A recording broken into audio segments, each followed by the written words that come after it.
भजो नित्य गोविंदा नित्य गोविंदा।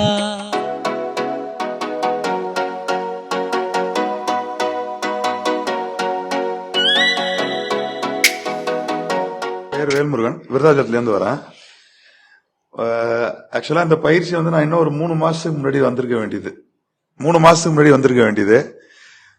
அந்த டைம்ல என்னுடைய நண்பன் வந்து எவ்வளவு ப்ரெஷர் பண்ணி கூப்பிட்டான். பட் அந்த மனசூழல், மன அழுத்தம், வேற வேற காரணங்களால வந்து அவனுடைய அழைப்பையே நான் எடுக்கவே இல்லை. எடுத்தா என் நண்பன்ட்ட வந்து மறுப்பு தெரிவிக்க முடியாது. அந்த அளவுக்கு ஆத்மார்த்தமான நண்பன்.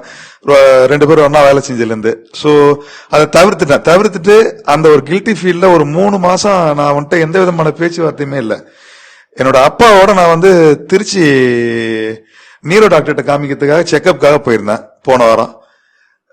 ஏதோ தோணுச்சு மனசுக்குள்ள, ஏதோ ஒரு விஷயம் தோணுச்சு.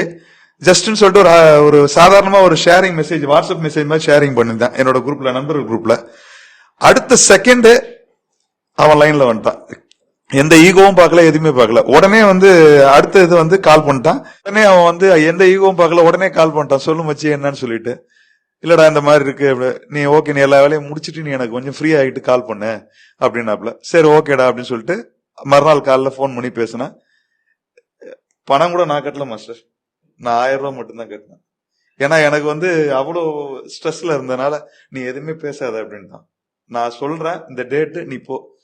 உடனே அடுத்த நிமிஷமே மேடம் வந்து டீட்டெயில் அனுப்பிச்சிருந்தாங்க. உடனே போன் எடுத்து உடனே பேசிட்டேன். டக்குன்னு எல்லா டீட்டெயிலும் நான் ஃபில்அப் பண்ணி அனுப்பிச்சிட்டேன்.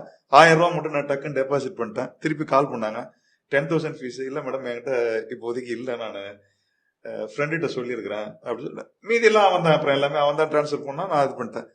பட் ஏதோ ஒரு நம்பிக்கை வந்த எல்லா அழுத்தத்துல இருந்து கொஞ்சம் ரிலீஃப் ஆக முடியுன்ற அந்த நம்பிக்கை மட்டும் மனசுல இருந்தது. ஏன்னா நண்பன் சொல்றான், கண்டிப்பா அது தப்பா இருக்காது. அது மட்டும் என் ஆழ் மனசுக்குள்ள இருக்கிற விஷயம். சோ அந்த நம்பிக்கையில வந்தேன். உண்மையிலே அந்த ஃபீலை வந்து நான் 100% நான் அனுபவிச்சிருக்கிறேன். இது அடுத்தடுத்து மேன்மேலும் வந்து அடுத்தடுத்த கட்டத்துக்கு போகணும். இறையருள் எனக்கு அது கொடுத்தா கண்டிப்பா நான் அது உங்க கூட பயணிக்கிறதுக்கு உண்டான வாய்ப்பை கண்டிப்பா நான் பயன்படுத்துவேன்.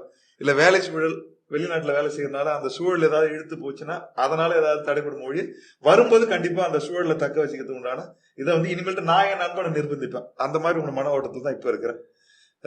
மிக்க நன்றி. காரியகர்த்தாக்கள் எல்லாத்துக்குமே வந்து ரொம்ப நன்றி. ரொம்ப அன்பா பணிவிட செஞ்சீங்க. மிக்க நன்றி. அதுதான் சந்தோஷம், மகிழ்ச்சி.